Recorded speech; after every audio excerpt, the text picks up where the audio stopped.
Well, good afternoon again. Day's Tuesday. Hope we're all okay. Staying safe, stay well. Of course, I'm close out today, innit? Lovely. Nice and warm, anyhow. Good for the plants and everything else. Good for all of us. Anyhow, this one's called Long Tom and Jimmy Curley. Feather and his two mates was working together, brave way from home, and had taken their dinners along with them.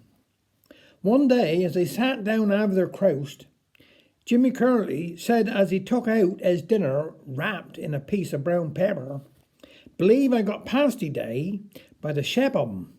Good job, 'cause I do fancy a bit pasty. Stick to it like they do they two little poor relations."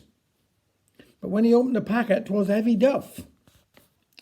Long Tom, turning his parcel over, and remarked, "Bet ye any money I got chicken, 'cause I twisted the neck of one yesterday morning. Haven't been looking well for a brave while." But he too had a shock. 'Twasn't no chicken, but bread and jam. Feather was the last, and when he took his dinner out of his pocket, he said, "Cheese. How do we know afore you unfasten the string?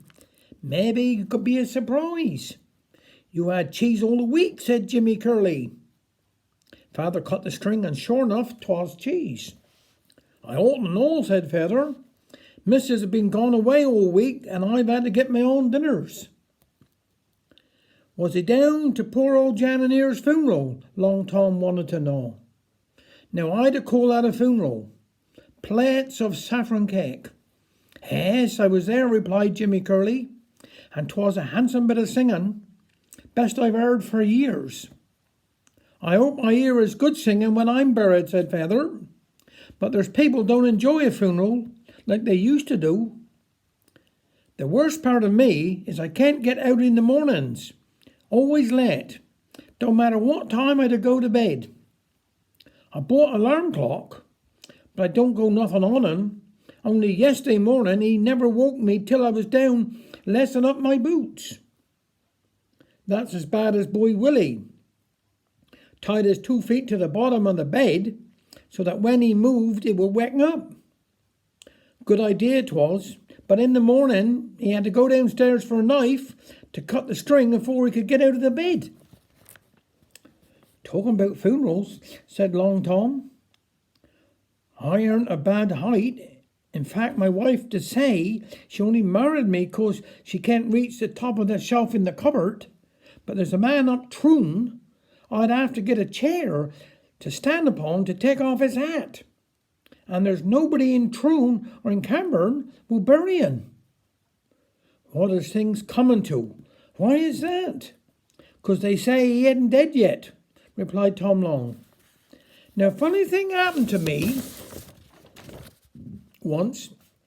I was last court by night and always come home through the fields. One night somebody stole a fowl from one of the houses afore you come to the fields.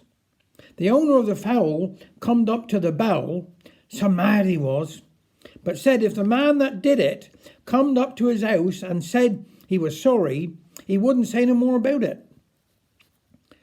When I went work next night, the captain sent for me, told me about it, and said if I lived that way I couldn't start work till I went up and said I was sorry. 'No,' says I can't do that, 'cause I never stole the fowl and don't know nothing about it.'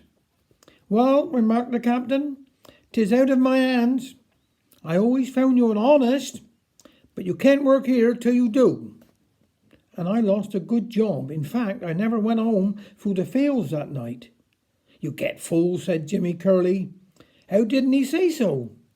"'Cause the captain would want to know what the way I went another way. You see, he'd live in one of they big houses, and I was carrying home a big piece of timber." "Comes on," said Feather. "Time pick up tools and bait our way home." This is just a little poem, The Tale of the Tamworth Two. Two little piggies were briskly pink wiggies, lay sentenced to death in a shed. But as darkness descended, with life almost ended, they decided to scarper instead. They had no disguises of suitable sizes, So plan B was studied in stealth. Then quietly muzzled, they nudged and they nuzzled, and ran like the devil himself. Like sprinters in tandem, with joyful abandon, they dashed through the bushes and trees. While back at headquarters, they were -2 porkers, and wondered who'd loan them the keys. When the tidings forthcoming, the place started humming, with those from the media scrum, who raced to their deadlines with banner-sized headlines of Sundance and Butch on the run. It tickled our fences and broadened expenses for skeptics and cynics alike.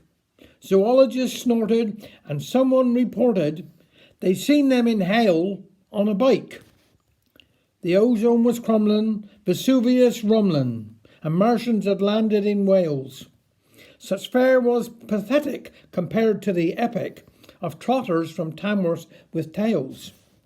Too soon they were nobbled and suitably hobbled, where compounds no concrete would yield. And someone claimed the glory for ending the story, but I reckon that somebody squealed.